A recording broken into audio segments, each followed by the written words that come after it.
Hello, everybody. Welcome to another episode of Speckled Red Knits, the podcast. I'm Julianne. I have red hair and freckles. I'm speckled red, I guess. This is a podcast about making, sewing, knitting, talk about my life, which usually involves me talking about my travels. So if that sounds like something you're interested in, come along. To start things off, I feel like I have to address this. My hair literally never looks like this, but I just got my hair cut 2 hours ago.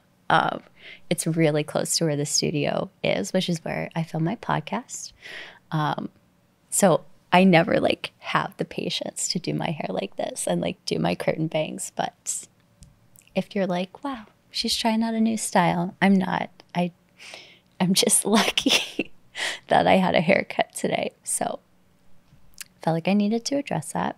Thank you all so much for coming back for another podcast. For some reason, my last podcast reached so many more people than it usually does. We don't really know why. It's just kind of random.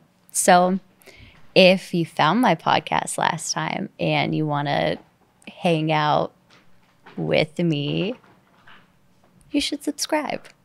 That helps it get found by more people. Let's start off by talking about what I'm wearing. So this sweater I actually finished about a year ago, maybe a little bit more than a year ago. And I just forgot that I knit it because summertime came and I forget about everything I knit once the summertime comes because I can't wear any of it. So I remembered that I knit this sweater after I did the last podcast and realized I forgot to show it to everyone. So this sweater is one of my most favorite sweaters that I've ever knit. It's called oh my gosh, I don't know what it's called. It's a petite knits pattern. And it is a fingering weight yarn held with mohair. And the yarn is really special because I bought it when I was in Iceland. Last year I went and worked in Iceland for a month on a movie. And I bought this yarn there, and the colorway is called Fjord. And if you don't know what a fjord is, it's basically it looks like a really skinny lake, but it's an inlet where the ocean comes really far inland, and they make these really deep inland. Or it's not an inland lake because it opens up to the ocean, but they're saltwater, really deep saltwater lakes. I'm almost positive. And because this is getting put on the internet, someone will inevitably tell me that I'm wrong, but that's my understanding of what a fjord is. And when I was in Iceland, the hotel that I was staying at was overlooking a fjord. It was kind of like a resort that is not very resorty in March, but people go there in the summer and have fun in the fjord. And so when I came across this yarn, I feel like I had to have it as a memento. And the mohair is totally different. So the mohair, if you all know, is it can get pretty expensive to do these sweaters that are held with or holding two yarns together, because it ends up doubling the price of the yarn that you need for the sweater, especially if you're buying hand-dyed yarn. So the yarn, not super expensive. The mohair could have made this very expensive. This could have been a $150 sweater, which that's a lot of money to spend on a sweater. So I found the mohair, and I wanted it to be this very specific color. I wanted it to be very similar to the yarn, to be this really deep bluey green. And I found it at Knit Picks. So Knit Picks has a mohair line called Aloft, and it's just this fingering weight silk mohair, and it comes in a ton of colors. And I think it's $5 or $6 for 200 yards, 200-ish yards. So it really doesn't add too much to the cost of a sweater. So I think I probably needed 4 or 5 balls. I can't remember what size I knit. But so that really only added between $25 and $30 to the cost of the sweater. And that's perfect because I don't have the money to be knitting $150 sweaters all the time. And I was so happy when I found that color because it was exactly the color that I was looking for. Another tip about Knit Picks is that they have a sale like twice a year, 2 or 3 times a year, where everything goes on sale for like quite a bit off, like 30 to 40% off. So if you have wanted to knit a mohair sweater and you'd like to save a little bit of money doing that, you can keep your eyes out for that sale. I'm trying to remember what the pattern was called, and I guess I could just look it up now. I should look it up because I knit the same sweater again. So I have to talk about it twice. I think it's called, yep, that's what it's called. It's called the Louvre sweater. And it is a petite knit sweater. And I think it's supposed to be knit with like a ton of ease. And I definitely did not knit it with that much ease. What else can I say about this sweater? I feel like if I were to knit this again, and I did already knit this again and made this change, I feel like the sleeves are maybe just a little bit, I could have taken out maybe like 4 stitches for the sleeves and made them a little bit tighter. And the other thing I did when I reknit this was I made the collar a little bit longer. So it actually, like, this is what it's supposed to look like. But I learned this nifty little trick where if you want like a turtleneck to like not quite be a turtleneck, you can flip it in instead of flipping it out. And that's how I typically wear this. I'm going to fix it again.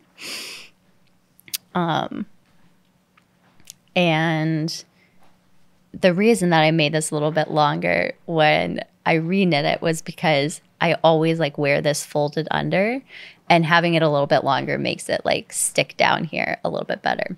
So I usually wear this like this, and I wear this sweater all the time. And I think this might be like one of the first sweaters that I've knit with mohair. So that's fun.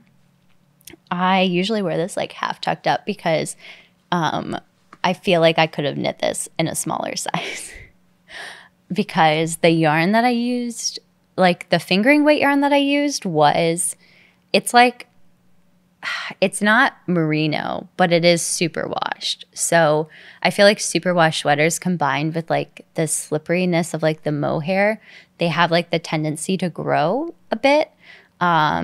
And that can like really over time like affect how the sweater like lays on you. Like it just has a lot more drape. So I feel like I could have definitely knit this a little bit smaller, and I'm really torn because I wear this sweater all the time, like if I should knit it in a size smaller or not.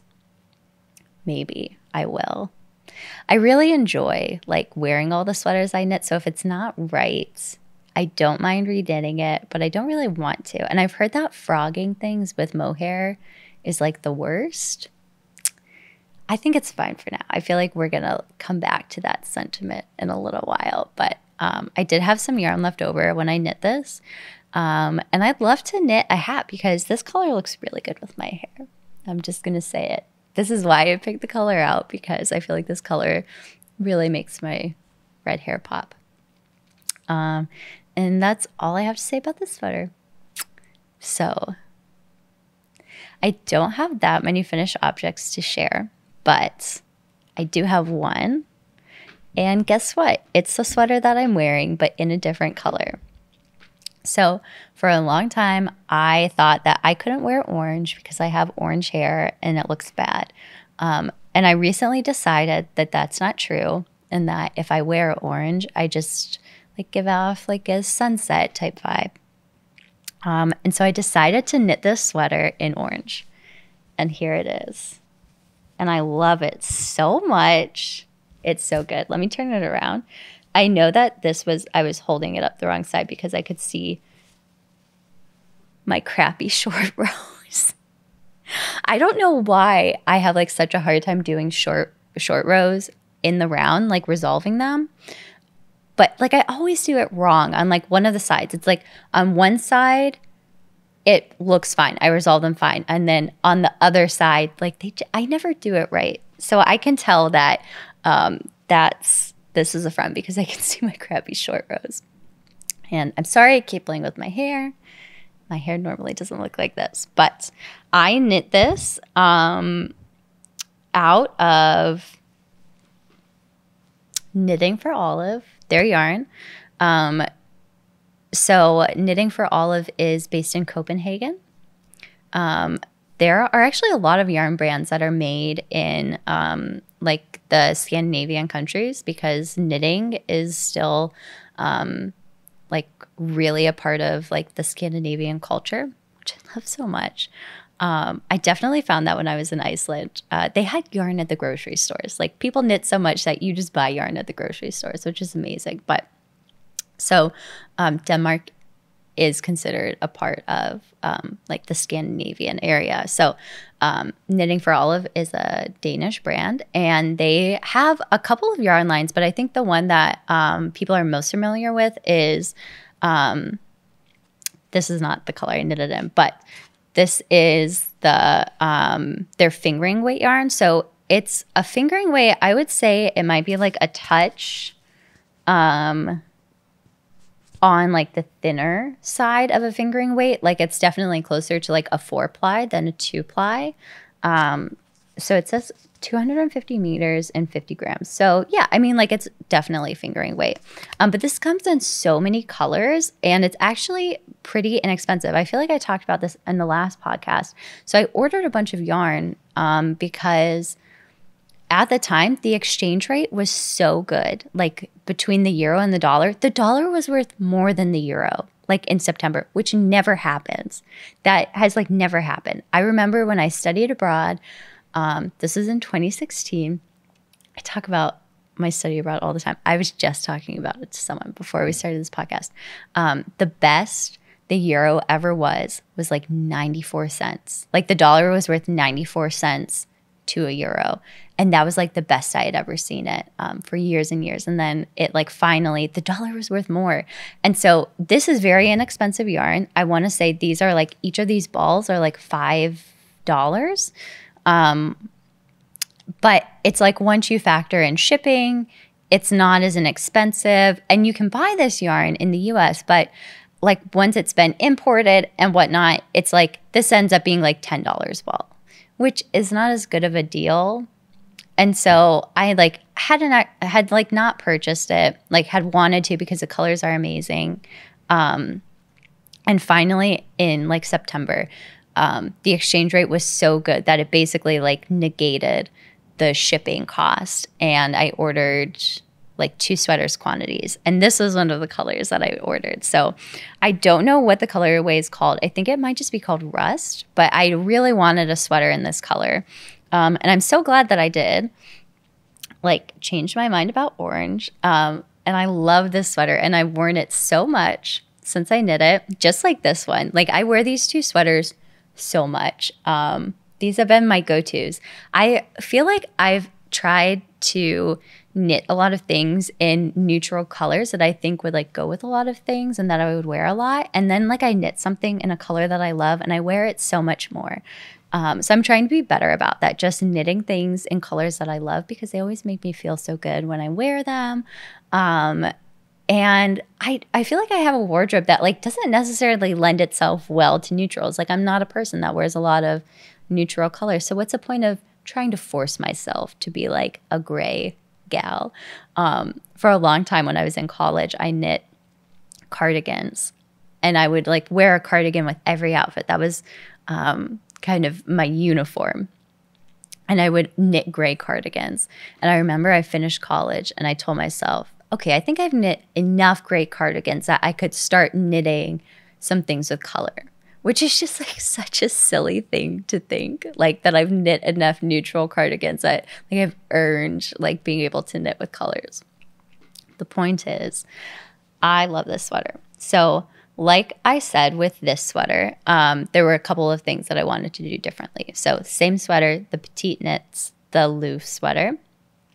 And the things that I did differently are that I made the collar a little bit taller. Not that much taller, but because I don't really wear it as a mock neck, I want it to be able to like fold it under a little bit. And And I almost wonder if I should just like stitch the inside of the collar down, because I only wear it like this.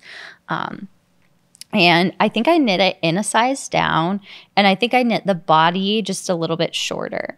And this fits really well. This is like, it just like fits very, like it's not too oversized. It's not too like form-fitting. I wore this when I went to Chicago for work into an office, and I felt very professional.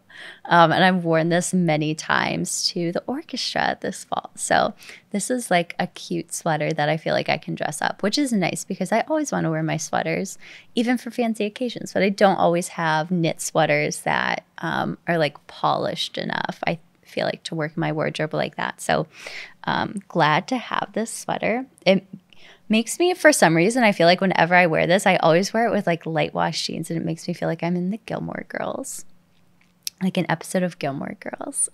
It's just like very autumnal. So yes, I love this sweater so much.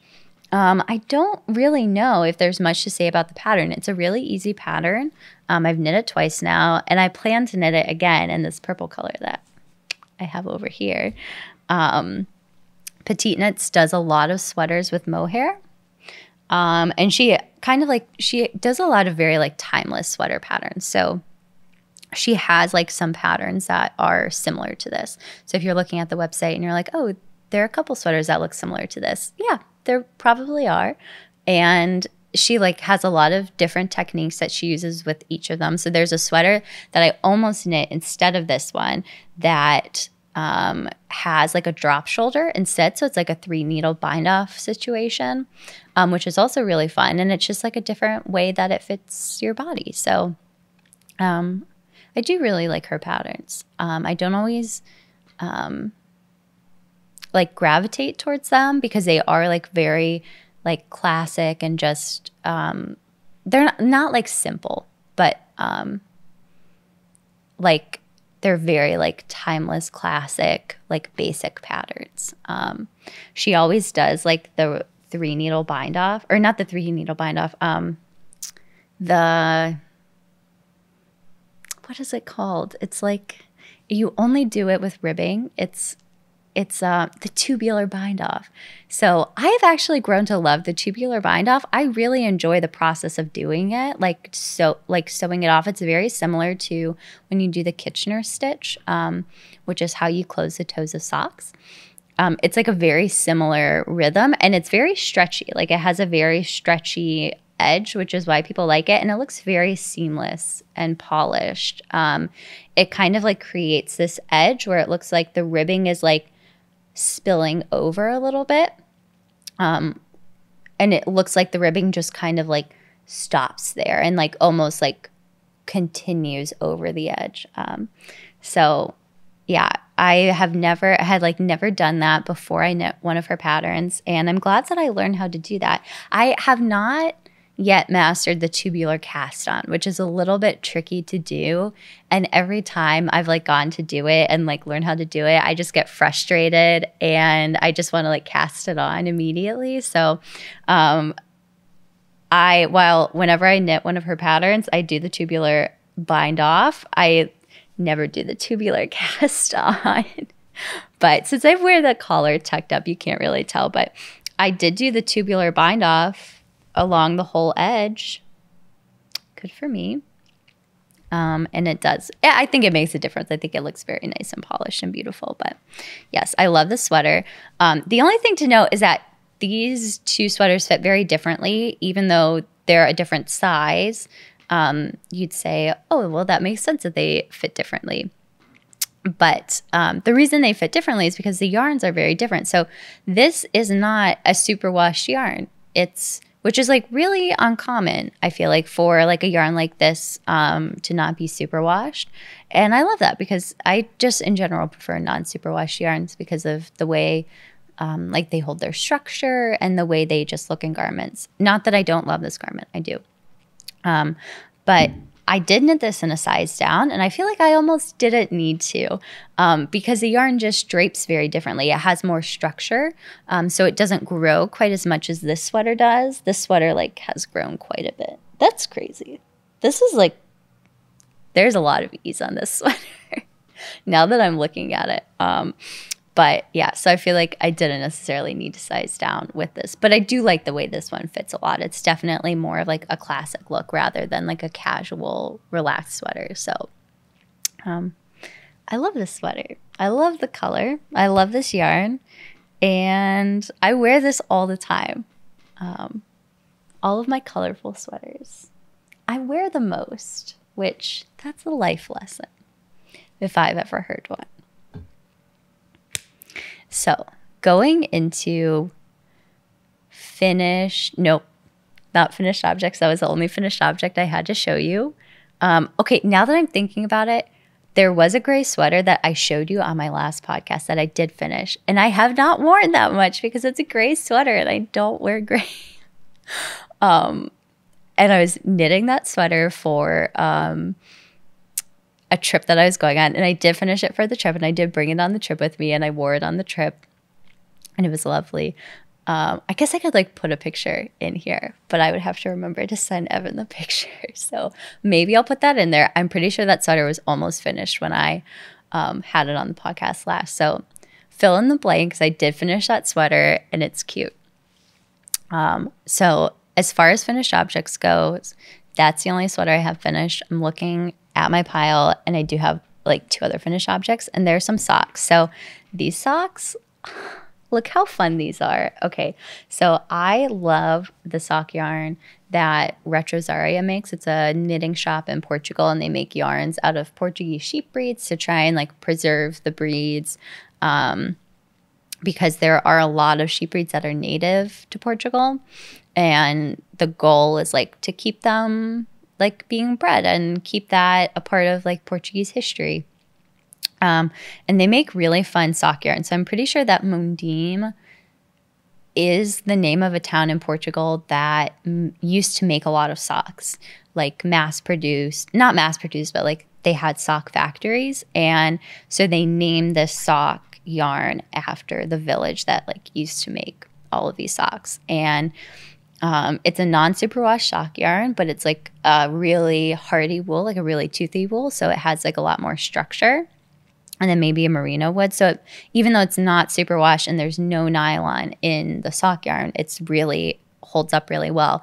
And I found throughout my sock knitting journey that I don't like the way that superwash yarns, like sock yarns, I don't like the way they stretch out, which like I've experienced in this sweater. It's a superwash yarn, and it just like over time, kind of like the weight of the sweater causes it to grow because the fibers aren't sticking together. And I find that really annoying in sock yarns because by the end of the day, like wearing a hand knit sock, like they just like end up kind of floppy. And you have to like put them in the dryer or wash them to get them to firm back up. And that causes them to wear out faster. So I don't love that. And I had knit a pair of socks in the sock yarn a long time ago and loved them so much. And I accidentally put them in the dryer. And because this is like a non-superwash sock yarn, they like shrunk and felted together. So I had on the last episode, I think I showed a pair that I knit with the Mondim sock yarn. And they're just like gray and black. And I wore those all the time. I love them. And the first pair of socks that I had knit in a different color of Mondim, I still had like half the ball left over.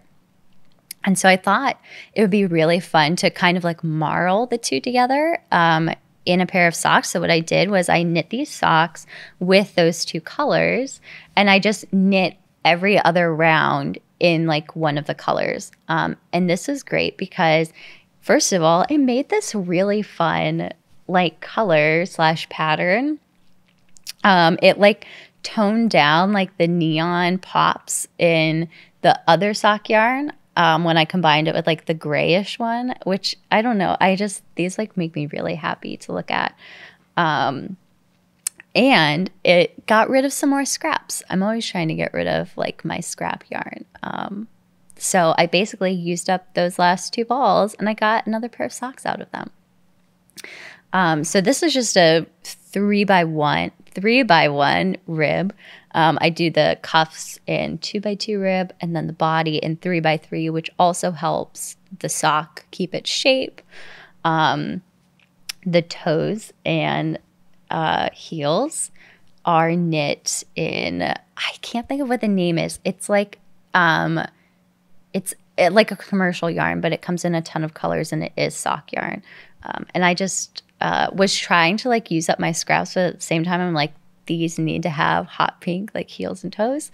So I did purchase, it was like a $5 skein of yarn to do the heels and toes, but I think that's fun. And yeah, I've already worn these a lot. I know there are some people out there who don't wear their knits until they show them on their podcast, and that's just not me because I don't reliably podcast, and I'm not going to save something I really want to wear until I podcast. So these are just like the basic socks I knit all the time, and yeah, they're great. Another finished object, my only other finished object, are another pair of socks that I knit. These are a little bit heavier. I think either this podcast or the last podcast or the one before that, I talked about this like what's the yarn called? It's Tuku Wool, which is a Finnish brand. I have bought the yarn like last year to knit these socks, and I just didn't because I bought it in like April, and then it turned into summer. And I lose like my knitting steam in the summer because you can't wear your knits in the summer. At least not the things that I knit. So I lost my steam this year and sat on my shelf for a long time. And I finally knit some socks out of them. I actually have not worn these that much because, I don't know, I feel like I knit them a touch too small. They do look small now that I'm comparing them. Yeah, they're small. I really wanted to finish these because I thought they would be like great for winter. But sadly, Cleveland does not experience a winter anymore because of global warming. I've complained about this so many times. When I was a kid and when I was in high school, it used to snow so much. We would have really hard winters. We would use up all of our snow days. They'd have to give us more snow days so we wouldn't have to go to school in the summer.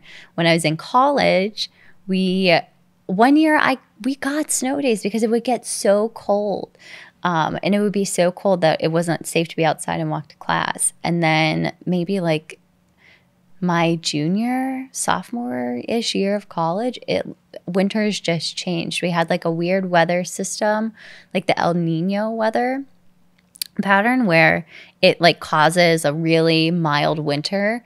And then it's just never gone back. We get like a little bit of like a cool down. Like it obviously does get cold, but it's February right now. I probably shouldn't say that because this podcast might not go out until like May. That's a dead giveaway of how long it was sitting on the pile. But so it's like mid-February right now, and last week it was in the 50s, that's insane. It's usually like 10 degrees in February. And I had like, I don't know, like with all my knits, like I envision being like cozy and wearing them out and like keeping warm in the winter, and we just like don't have that type of weather anymore. So the point is, I knit these socks thinking I would like wear them in my boots for really cold winter days, and we like have not even had a day that would warrant wearing these socks. So I guess I should like try them on a little bit, maybe try and stretch them out and see if they actually fit or if they just need to be reknit, which might be the answer. I don't actually know what pattern I used, but it's a very similar pattern, like a simple sock where I just did like a 3x1 rib, which is just nice. Like having like the ribbing helps like keep the sock like closer to your foot, fit your foot a little bit better, and like keep its shape. So the Tuku wool that I used is their sock version of their fingering weight yarn. So they have two fingering weight yarns, and one is like just a regular Finnish wool, and then the sock one has some nylon in it. It has like 25% nylon, but they're both non-superwashed, and they're kind of like dyed on this grayish base. So the colors have like a they're kind of like heathered and variegated, which is really lovely. And it is a fingering weight yarn, but I dare say that it borders more of a sport weight, which is how I knit this. I definitely, if I knit like a fingering weight sock with that, like a fingering weight pattern with this yarn, these would have been huge. These would have been like way too big. So if you're ever knitting with that yarn, just know that it definitely does lean a little bit more towards a sport weight. But it was lovely and like really toothy, and I imagine these are so warm. But because I work remotely, I don't have to feel cold or experience weather if I don't want to. So how would I know? So that is all I have for finished objects. And I'm looking at my pile and I'm trying to decide what to talk about. I'm trying to be more open about my failures. So I'm staring at a failure right now, and I don't want to be a bummer, but I'm going to talk about it. So I used to knit cardigans all the time, and then I stopped because I don't know. I like the simplicity of a pullover because you don't have to figure out like a shirt to wear underneath it because no one's going to see it anyway. And so I like started getting really into knitting pullovers. And I just like decided I really wanted a pink cardigan. Like I said, I'm trying to like get away from like knitting neutral things because I just like don't feel like I wear them that much. So I really wanted to knit a pink cardigan, and I had this pattern saved. And it's a petite knits pattern. And she, like I said, she and her patterns uses a lot of positive ease typically. And like a lot of things are meant to fit very oversized, which like some people like that. I typically don't like things to have that much ease because I don't know. I just like don't like the way that looks on my body. And so I think I did knit a gauge swatch for this, but here's the thing. I like when patterns have a schematic, which is where they show you a little picture of the sweater and they show you what all of the measurements are for different pieces of the sweater. So it'll say like the arm is going to be like this many inches wide in this size. This distance from like your armpit to like the bind off edge will be like this long and this size.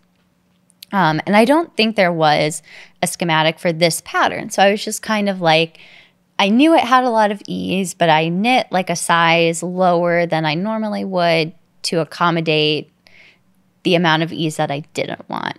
But I think the pattern is just not really like, no matter what size you knit, there would be quite a bit of ease built in. So I'm pretty sure it's called like the champagne cardigan. And I knit most of it. So I knit it, and you have to knit this big, it's like a double-edged, or it's a double knit collar. So I've never done double knitting before, and I knew it was going to take a lot of time. And I knew I wasn't necessarily happy with the way this was fitting. So I finished like knitting the body and the arms, and I kind of like blocked it a little bit, just like with steam, like with the iron. And I really wanted to sit with it because I knew that once I knit this collar, the collar was going to be a significant time investment, and that I wouldn't want to rip this out if I didn't end up liking it once I had put the collar on. So now that I've sit with this, I want to say finish this in November. I think I've decided that I'm going to rip it out because the sleeves are huge. I don't know if you can see this, just how big these are. Like, let's compare the two. Okay. These are, like, the sleeve is, like, easily 2 inches bigger than the sleeve on this sweater. And while I like the oversized look, I just, like, I'm positive I will not wear this. Like, this, the thing about sleeves when they're that big is that they don't fit in a coat, which is like kind of annoying. It's fine if it's warm enough that you don't have to wear a coat, but it's like it's not the most versatile piece to like have in the wintertime if you can't fit it in a coat. So let's see. What else can I say about this? So the main yarn, it's a DK weight yarn. It's the Sandnes yarn. It's their Holst yarn, which is a Norwegian brand. And it's a very classic hardy wool. The company that makes Sandnes yarn has been around for a very long time. And this was like their flagship yarn that they used to make back in the 40s. And they still make it today. And the way it's spun, it's kind of like a worsted spun. So a lot of things now, like more boutique yarns, I feel like are woolen spun, which is where all of the fibers are not combed in the same direction. So what's really nice is that it traps heat better. And you don't have to use as much fiber to make the yarn. But the problem with that yarn is that it pills like quite a bit more. Just because of the way that like the fibers are not all going the same direction. So when friction occurs, it's more likely to make a pill than if it were a worsted spun yarn. So a worsted spun yarn, all of the fibers are combed in the same direction and it's spun more tightly. So I really wanted this to be like a cardigan I would have for a long time. And that's why I picked that yarn. And I love this color. This is one of my most favorite colors. And I picked out, it was also a mohair that was done by Sandnes yarn that I thought would be a little bit closer in color than it actually was. And I wanted this to be a little bit more of a pinky pink than like this muted pink.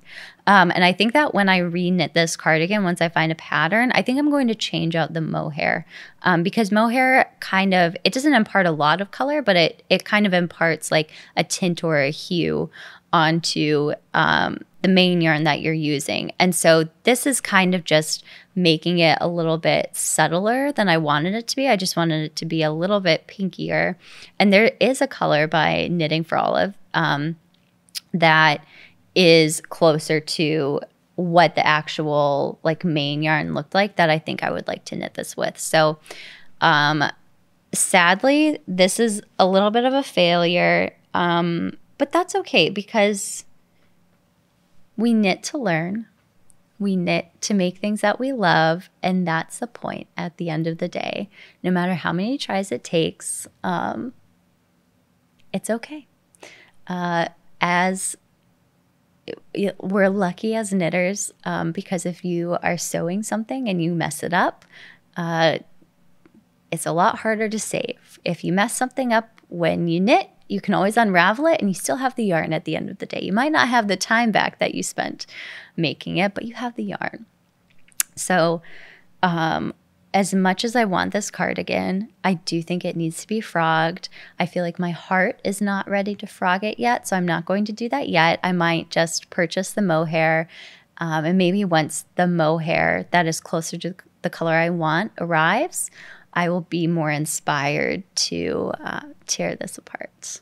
Let me talk about a work in progress that I'm 1 degree more excited about. I was going to say just more excited in general, but I also have a fit problem with this sweater. So this sweater I have knit many a time.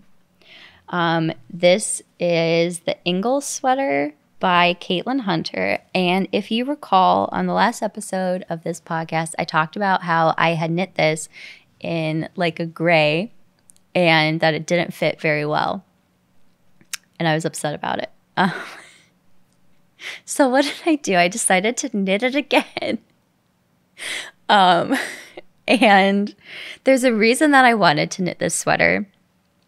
And I'm going to try and not dive too deep into my travel plans for the summer while I explain why I wanted to knit this sweater. So I'm knitting this sweater with this yarn. It's called Rauma. And Rauma is a Norwegian brand. I know I've talked so much about Scandinavian knitting companies in this episode. I've only been to one Scandinavian country. Actually, it's not technically Scandinavian. Iceland is considered a Nordic country.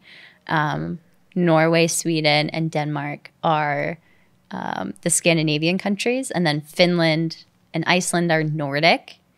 And while the Scandinavian countries are considered Nordic countries, only those three are considered Scandinavian. So the point is, I really want to have a sweater made out of like each Nordic country's yarn, because they all make yarn still, like wonderful yarn. And I think that would be so fun to have a sweater that I can wear to each Nordic country.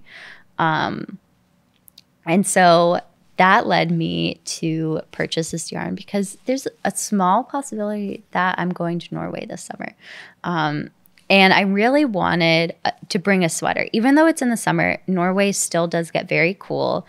And as a part of this trip that I'm doing this summer, I'll talk about it more at the end, but it is a very long trip. And part of the trip that I'm doing involves this really big hike.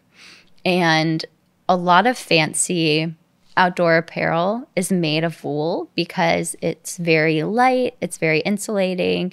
And as we all know, I think we all know about the wonders of wool, but wool is very, like, it repels like dirt and sweat and water, because that's what sheep need it for. So like very fancy outdoor gear is made with wool, and it's very expensive. And my issue is that I do not want to spend that much money on something made out of wool when I could spend the same amount of money to buy the yarn and knit a sweater, which doesn't make any sense, because if I'm going to spend the same amount of money, wouldn't it make sense for me to want the item to already be finished rather than like purchasing the yarn to make it myself? I feel like everyone that watches this podcast understands what I'm saying. But so if I do go to Norway, I wanted a sweater knit with Norwegian wool.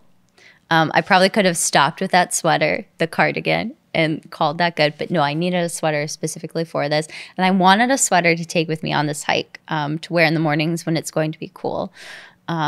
So I was led to this yarn. I've always wanted to knit something with Rauma. Rauma is technically a fingering weight yarn, but I, again, would dare to say it leans more sport weight. A lot of people on Ravelry will probably say the same thing, that it leans more sport weight. And someone from Espace Tricot knit the Ingle sweater with this yarn. And I think they kept everything the same. They kept like the knitting gauge the same. They kept the needles the same. And they just knit the pattern as is, even though the pattern is meant for a DK weight yarn.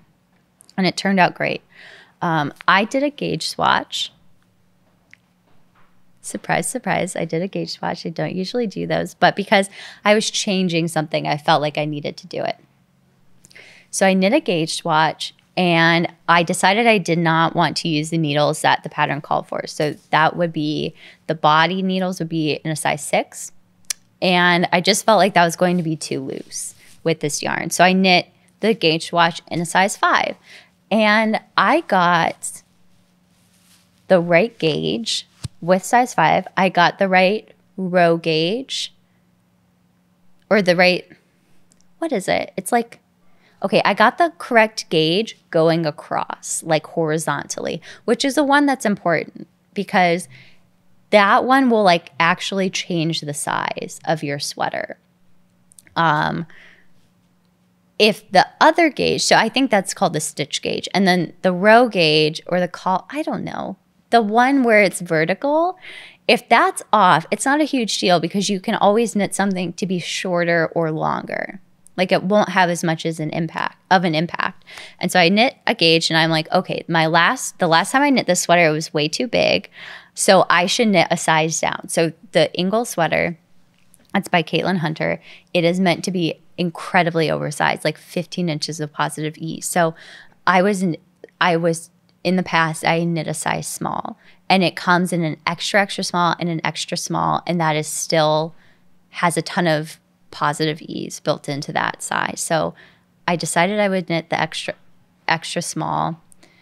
And then I started knitting it, and it looked way too small. So I ended up, before I got to the color work, I ended up changing that stitch count so that it was the small size rather than the extra small. And now that I've finished basically knitting the sweater, I think I should have just stuck with the extra small. And I don't know why. I did a gauge swatch. I should have just listened to it. Like, what was the point of doing it if I was going to not listen to it? So I'm kind of like torn about what to do with the sweater. So it's beautiful. I love the colors. I love this like dark bluey, like fjordy blue. And I just, there's so many fjords in Norway, and I just have visions like wearing this on a hike by fjords. And I want it to be perfect. The pattern, the Ingalls pattern, the snowflake pattern is like meant to like not mimic, but like it's inspired by like Nordic patterns. So I played around with like maybe knitting a traditional Nordic sweater, which they're like drop shoulder sweaters where the color work, they're very interesting. So when you knit a drop shoulder sweater, you knit from the body up, and then you split the front and the back, and all of the color work is on the part where the front and the back are split. So you're knitting it flat. The color work is being knit flat, which is really tricky to do. And their color work patterns are like pretty tricky. And then you're also knitting the color work into like the short row shaping of the shoulders, which just like, I don't know. I just didn't want to do that. That was a lot to figure out. So I settled on the Ingalls because it is like inspired by Nordic patterns, and I felt like that would suffice. So the color for this one is also a Rama color. They don't have like fun names. The main color of this body is called 4025. It's very descriptive. And I love it. I love the yarn. I know that once I block it, it's going to be beautiful. But I am concerned that it's too big, because I know once I block it, it will plump up. Like the yarn will plump up and it will grow a little bit bigger. And it already feels a little bit big right now. So I don't want to knit this again, but I want it to be perfect and I want to love it. And I feel like I might need to reknit it. I have finished knitting one sleeve. I don't know why I knit the sleeves when I knew this was going to be too big, and I've already started on the other sleeve.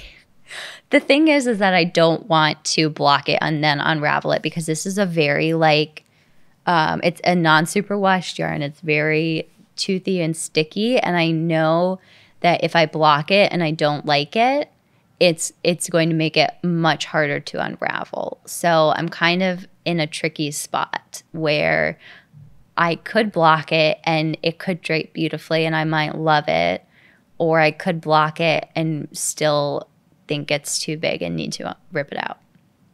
And then I've made that process harder on myself. So I don't know what to do. By the time this makes it into the world, I will have made a decision, because this needs to come with me. Typically, when I run into this problem where I don't know what to do, I don't know what the next step should be, I kind of like put it on the back burner and sit with the thought for a while. But I don't really have time to do that, because if I do want to take this with me on my trip, I would need to have it done by like June. So kind of need to make a decision sooner rather than later. I don't know. It just like, I'm looking at it now and it's like kind of hanging weird because the color work needs to be blocked. But it's so big. I should have just stuck with the extra small. The reason I changed the size, now I'm remembering, was because it just looks so small. And I'm like, well, I sized down on the needles. Maybe it is going to be too small. Even though I knit a gauge wash and it was fine and I knew it would be fine. I should have trusted my instincts and just knit the smaller size. The good thing about the sweater is that the color work is so easy. I didn't like waste a ton of time on the color work. If I had to tear it out, I wouldn't be heartbroken. It is a very easy sweater to knit. So yeah, this might need to be frogged. But if it does, it's okay. I'll put on a brave face and I'll do it. Other than that, I love this pattern. I've knit it many times. On my last podcast, like I said, I showed this sweater and I said I hated the way it fits. And I'm pretty sure the only reason I hate it is because the sleeves, the ribbing is too tight. I'm pretty sure because I actually wore that sweater. I had finished it and I didn't wear it. I think if I just change the ribbing on the sleeves, it'll fit fine. But one thing about the sleeves is that I think when I've knit this before, I typically make the sleeves smaller. They're not written with any decreases. They're supposed to be very big. And then what you're supposed to do at the end is you just knit. Oh my gosh, I dropped a stitch. You heard it here first, folks. I literally dropped a stitch before the ribbing. Can you see that? Wow. I should just rip this out. So the way the sleeves are knit is that you pick up all the stitches and then you knit all of those stitches all the way until you get to the ribbing. And then right before the ribbing, you knit two together all the way around. And it creates like these puffy bell sleeves, which I just don't like. I don't like that. I hate that like the fashion today is like all these puff sleeves. I hate it. I just want to buy a blouse. I don't want to buy a flotation device. And that's like the style. And I just don't like that. I just like a sleeve to be a sleeve. And so I think when I have knit this in the past, I have knit quite a few more decreases. So if you can see, I did knit a lot of decreases. That is not called for in the pattern. But I definitely think that if I do reknit this, I'm probably going to like put in twice the amount of decreases so that this is just a more typically shaped sleeve. And I think I did that the first time I knit the pattern too. Love the oversized fit, but it's not always the most practical. Anyway, I'll keep you updated if I rip this out. It would break my heart, but I'll do it. We knit because we want to make things that we love. And I stand by that. It hurts to follow your own words, but sometimes you must. My other finished object, no, it's not a finished object. I just said that I have no finished objects. This is a work in progress. Thank you. This is also like a trial and error type thing. I have just found recently that I have a lot of sweaters that I don't want to say I didn't put a lot of thought into them. I definitely did, but I don't know. I just like have so many sweaters that I've knit and that I haven't worn, or that I've knit and I wear them, but they have fit issues. And so I'm trying to be more mindful of like making gauge swatches, really thinking about what I need in my wardrobe and what I will wear before knitting. Because I enjoy like having something always to work on, and that need to like always have something that I can just pick up and knit on. I feel like that's just like it's not the best mentality to have, because then I end up with sweaters that I don't really wear because I just wanted something to knit very badly. So I'm trying to be more mindful about what I'm knitting and not settling when I don't like it, which is why I have a pile of things that I'm probably going to rip out. It's mature. I'll say it. It's a growing moment in my knitting career. And the reason that I say that is because this is a great example of something that I wasn't happy with that I didn't settle on. So I think I've shown this on the podcast before, but it was in a different color. So this was a half and half wrap.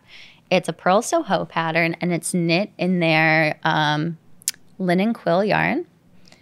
This yarn comes in like 60 colors, and they're all beautiful, and it's a heathered kind of yarn because it's wool and alpaca and linen, and the linen doesn't take the dye as well, so it looks very heathered and it's beautiful. And a lot of people have knit this pattern. It was very popular like 2 years ago, and it's a huge wrap.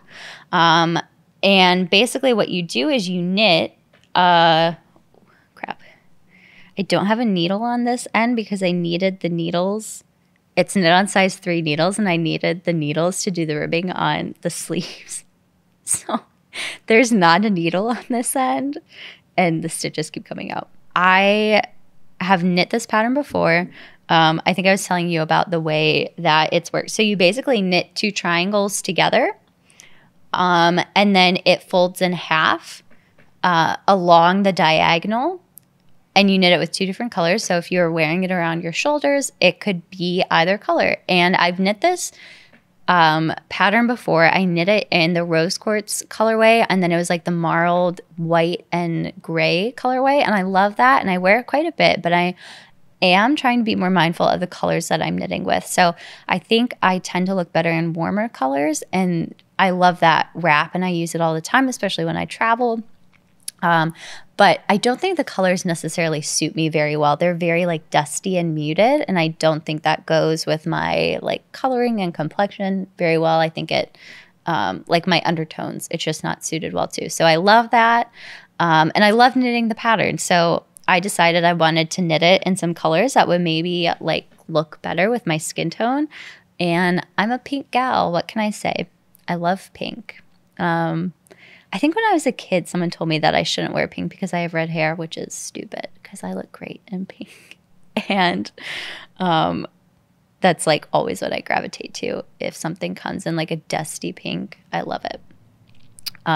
And I really wanted to knit something with this color rosewood.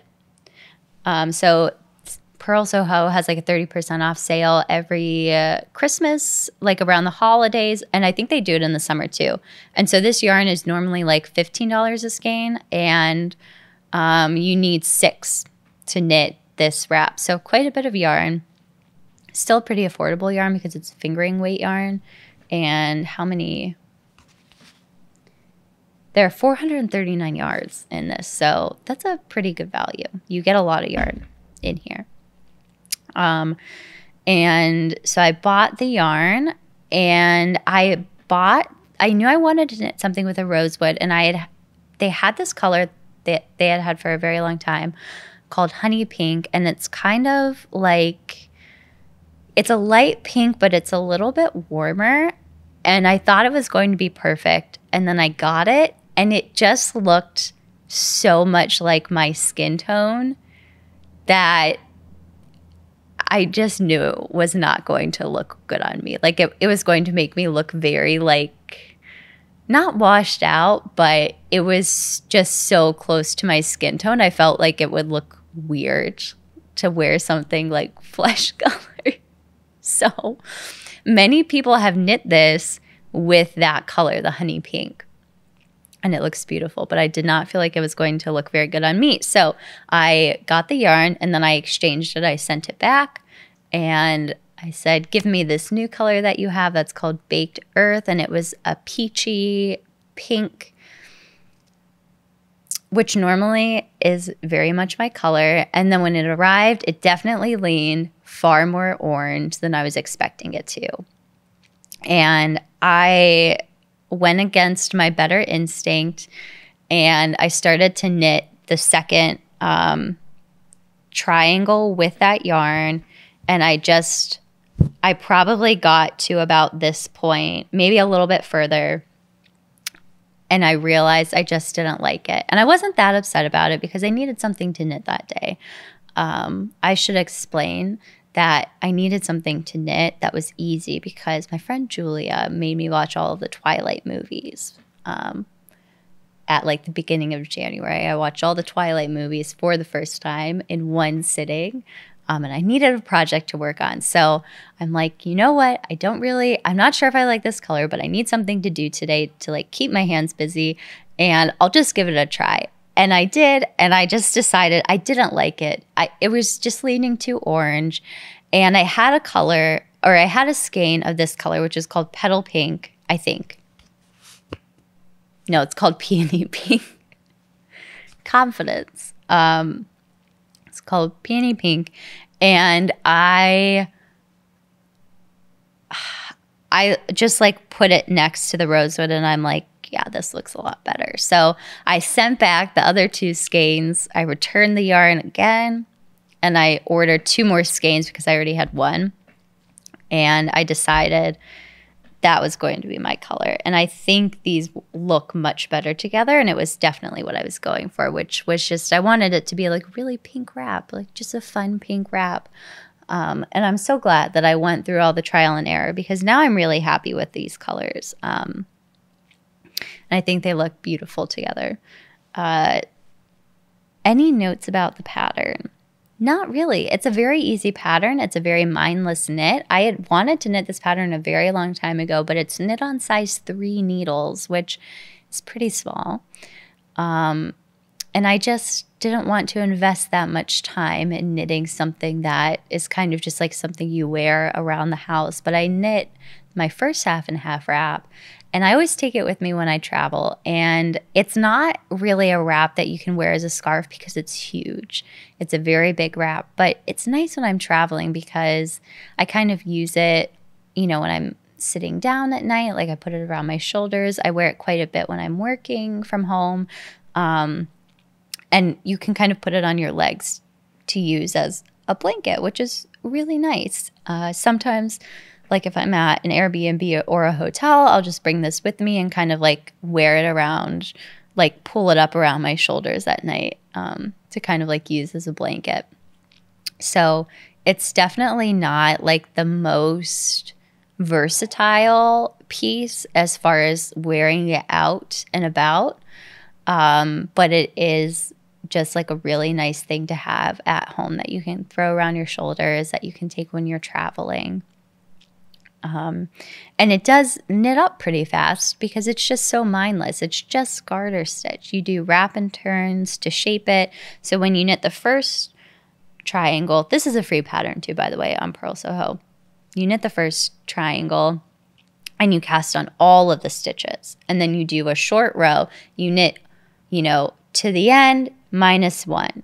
Do a short row. Knit all the way to the back. Knit all the way almost to that short row, just -2 now. So you're wrapping and turning each stitch, and it's like 200 and something stitches to knit the first one. You have to wrap and turn each of those. And then when you cast on this one, you actually start with the little stitches. So you're just knitting 1 stitch, wrap and turn, then knit 2 stitches, and you resolve the wrap and turn each row, versus when you knit the first one, all of the wrap and turns get resolved at the end. So you're kind of knitting it the opposite.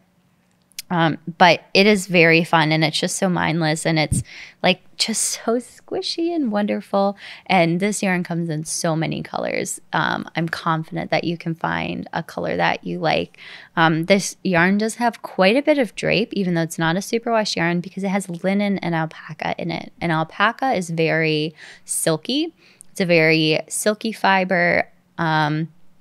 You should never knit a sweater in like 100% alpaca yarn, because it just stretches so much because the fibers are so silky. But for something like this where gauge doesn't really matter, it doesn't matter. I did knit a sweater in the Purl Soho linen quill maybe like 2 years ago. It's a wool and honey sweater. I had always wanted to knit that. And I knit it in their hot pink color. And I love that sweater so much. But unfortunately, the sweater was big when I knit it. It was a little bit too big. That sweater is not meant to be knit with a lot of positive ease.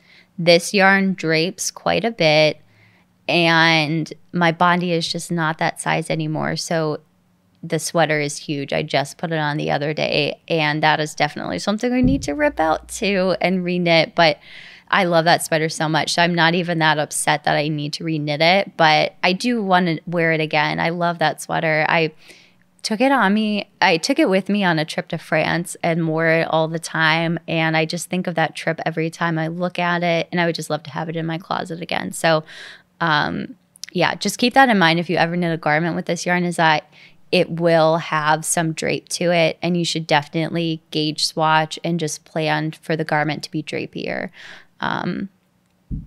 But like I said, with something like this, not as big of a deal. With the amount of time that I spent unraveling everything and then knitting this with a new color and waiting on the yarn, I probably could have had this finished, but that's okay. We knit because we want to make things we love and they're worth waiting for, and that's how I feel about this. I would love to take this with me on my trip this spring. Actually, my trip is in the summer. I don't know if this is like the most practical thing for me to bring because I don't think it'll be that cold, even in the evenings. And this is definitely too big to like take with you if you're going out to dinner in the evening.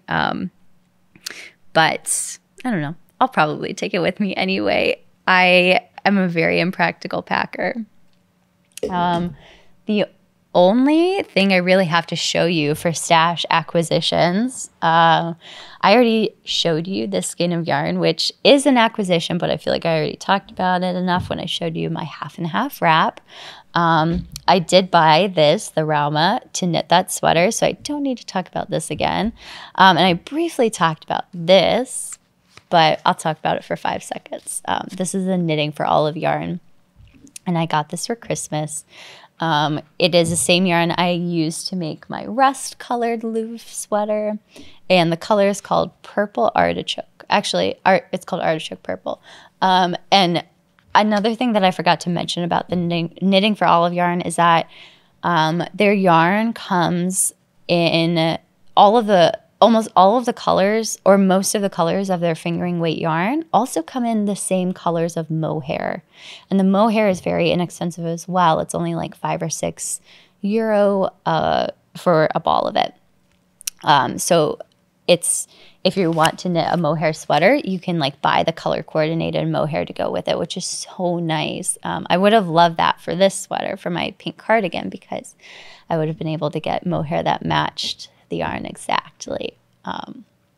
But yes, like I said, I'm trying to be more mindful of the colors I'm knitting, and I think this color looks great on me. I think my skin tone has very neutral undertones, but warm colors look better on me than cool colors. So I love this purple. I've had my eyes on this color for a long time, and I asked for it for Christmas. I usually do ask for a sweater's quantity of yarn for Christmas because that's pretty easy for someone to buy. If they want to gift you that. But yeah, I'm looking around and I think that's everything that I have knit. And I guess I can catch you up on my life in these last couple of minutes. So the last time I podcasted, I was going on a trip with my friends.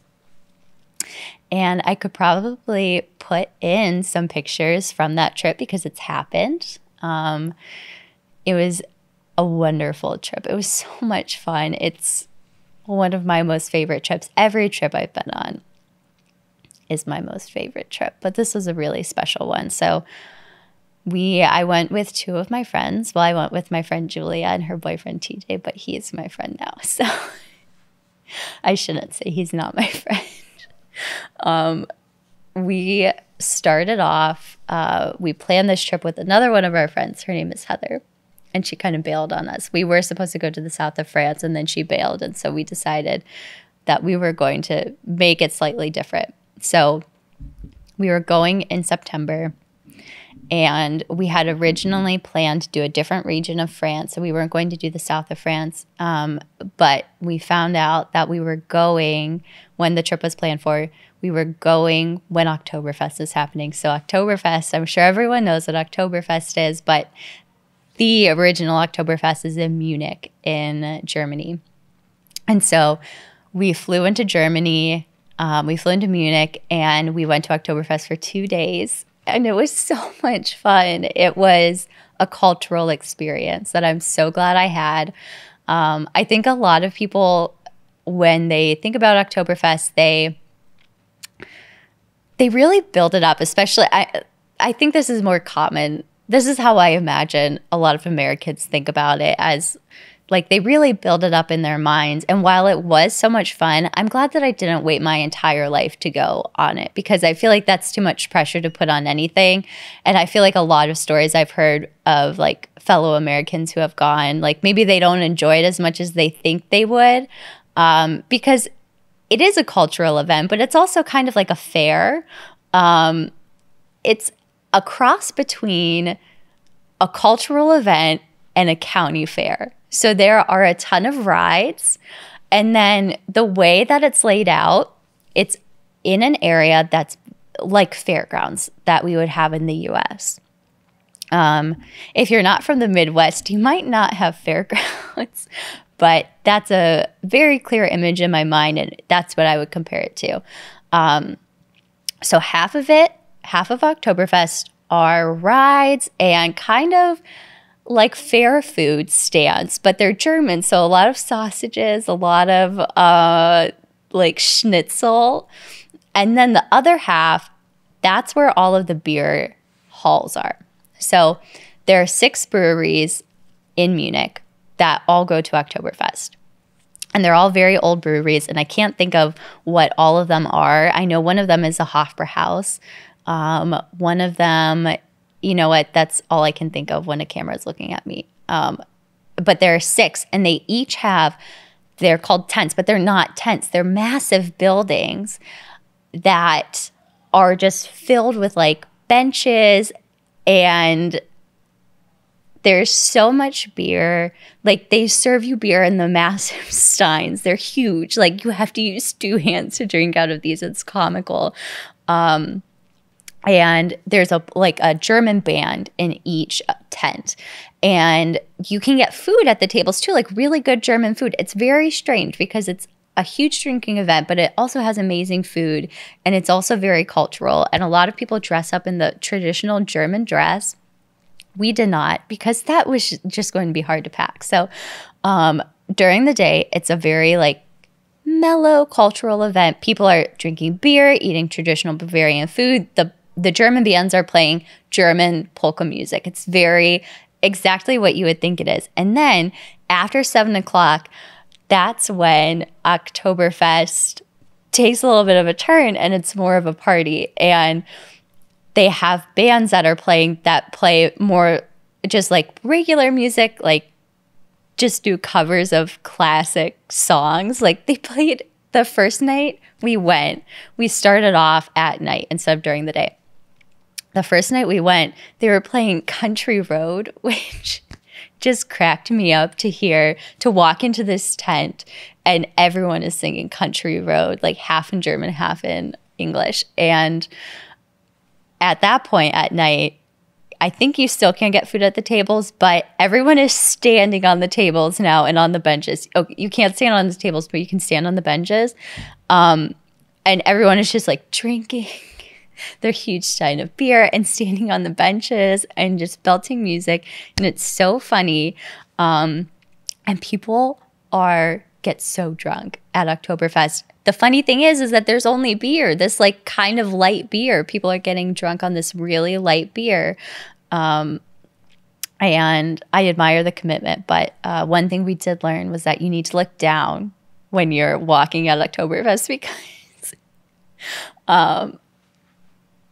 as with all drunk people, there's just a lot of drunk people stuff all over the ground. I'll leave it there. But it was crazy. I'm so glad we went. It was so much fun. And it was fun to go with friends. And I would go back again. Absolutely. So from Munich, we were just there for 2 days. That was a perfect amount of time to spend at Oktoberfest. I don't think you need any longer.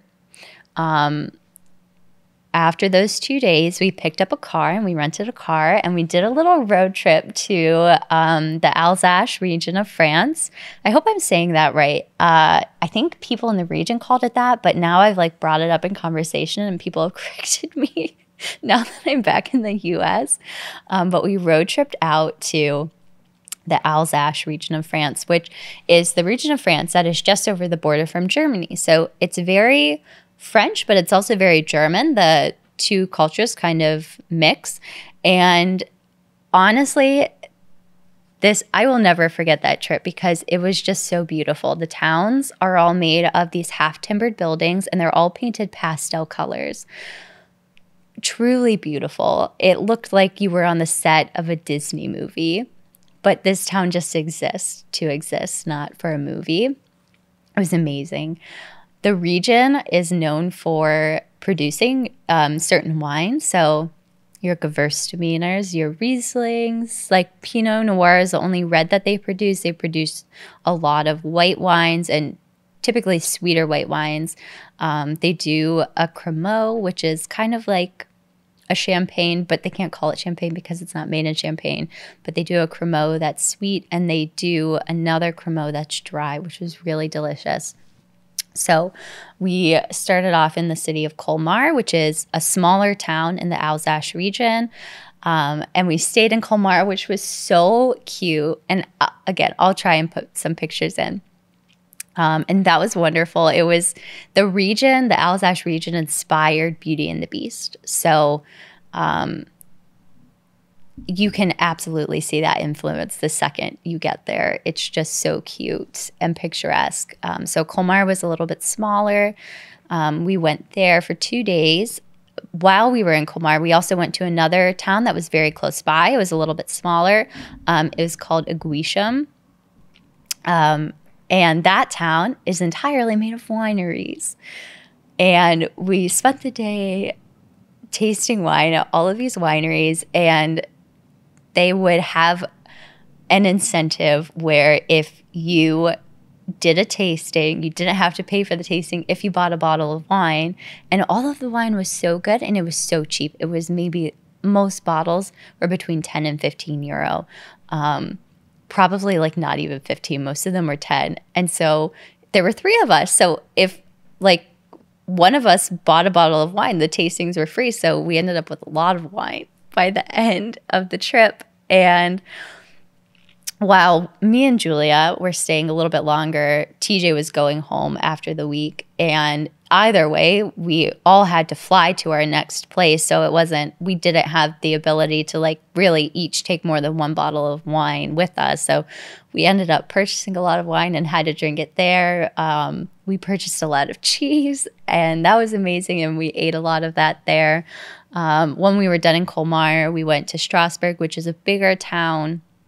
It's the biggest town in the Alsace region, and that was really beautiful as well. Still a lot of half-timbered buildings, but more government buildings that were also really beautiful. And there's a church in Strasbourg that I can't think of what it's called, but it's modeled after the Notre Dame Cathedral in Paris, and it was modeled after it, but when you look at it, it only has one tower because this church took so long to build that by the time they had finished the first tower, the Gothic style was no longer in vogue. And so the town did not want to keep paying to build a second tower on the church in a style that was no longer fashionable. So it only has one tower, but it's gorgeous. It's incredibly ornate, and there's a view of the church when you're walking towards it where you're like walking down this one street, and then you kind of like turn the corner, and the street, all you see in front of you is the church, and it's beautiful. It's huge. We walked around and did a tour of it, and it was really, it was lovely. It was so much fun. So we did that. We road trip back to Munich at like 2 a.m. on the day of our flights. TJ went back home, and me and Julia were going to Chamonix, which is a town in France. But before we went to Chamonix, we were going to Zermatt because I really wanted to see the Matterhorn. And we had horrible luck, and our flight out of Munich was delayed by an hour. And of course, our layover in Frankfurt was only an hour. And so we got to Frankfurt and missed our flight to Geneva. And our plan was we were going to get into Geneva around 3, pick up our rental car, drive to Zermatt, and stay in Zermatt for 2 days. So sadly, we did not end up getting into Geneva until like 8 o'clock at night. No, it was so much later. It was like 10 o'clock at night. And so we ended up having to stay in Geneva that night, and then we road tripped out to Zermatt. And that was beautiful. I was a little bit nervous driving because when we were in Germany, we had a slightly bigger car, and the roads are just very narrow in Europe, and that car was like way too big. So when we got to Geneva, they gave us a Mini Cooper, which was so much fun to drive because when you're in the Alps, so Zermatt is in the Swiss Alps, there are a lot of switchbacks. And I was kind of nervous about that, but it ended up being so much fun. And it was so much fun to drive through the mountains. The drive from Geneva to Zermatt was amazing.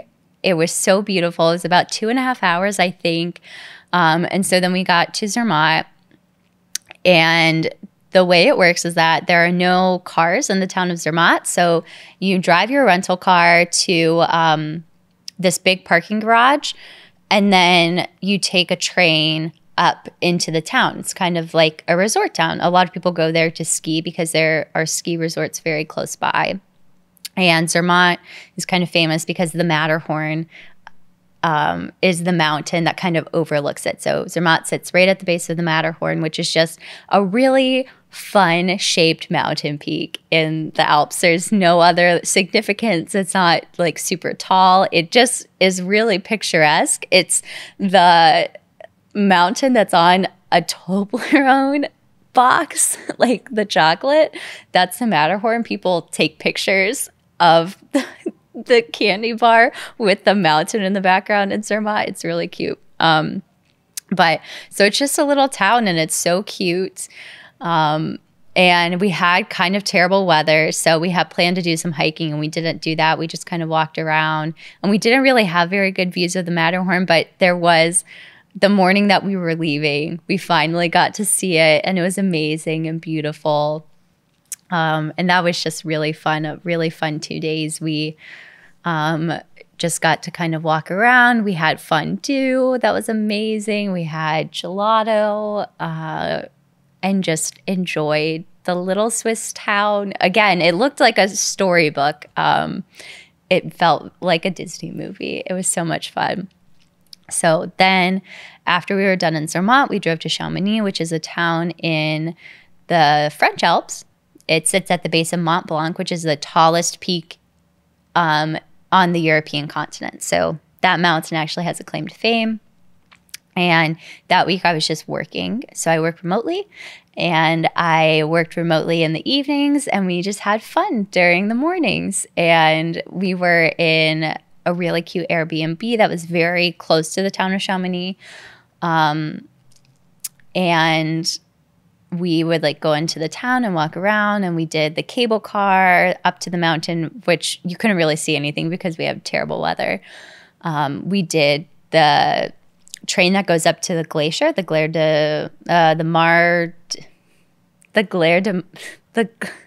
glass. I don't know. I can't think of what it's called, but it's the glacier that is on Mont Blanc. So you take a train up, and then you walk down all of these really rickety stairs, and you can go inside of the glacier. They carve it out every year. And so we got to go inside the glacier, which was really cool. And yeah, that was just such a fun week. And the reason I wanted to work remotely that week was I could have asked for 2 weeks off, but I wanted to see how it felt to work remote because even though I work remotely all the time, what I was trying out was the time difference. So I work remotely, and my company works on Central Time, so an hour behind Cleveland. And I really wanted to try and travel quite a bit since I have a remote job. And I wanted to see what it felt like working in the evening because my company doesn't have a problem with me traveling. I just need to keep the same hours. And I really enjoyed it. I was worried that I wouldn't want to do anything in the morning before I started working, but that was not the case at all. And it went really well. So we, did our week there. It was beautiful. We ate more fondue because they sell the fondue cheese already grated at the grocery store.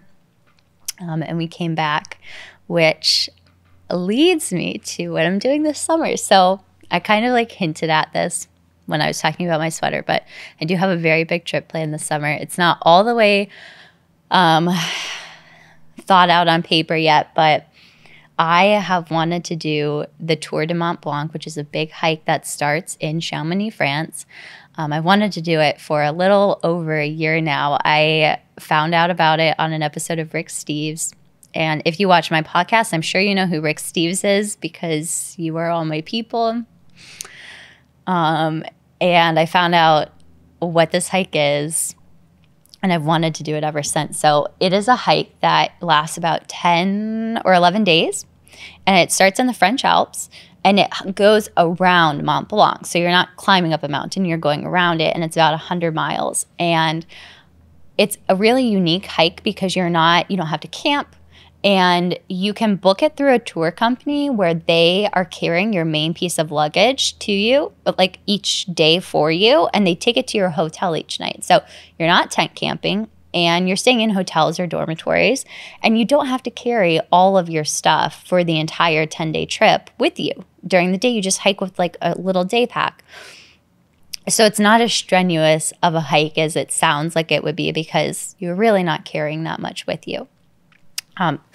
And there's a lot of amazing food along the way. There's a lot of cheese, a lot of wine.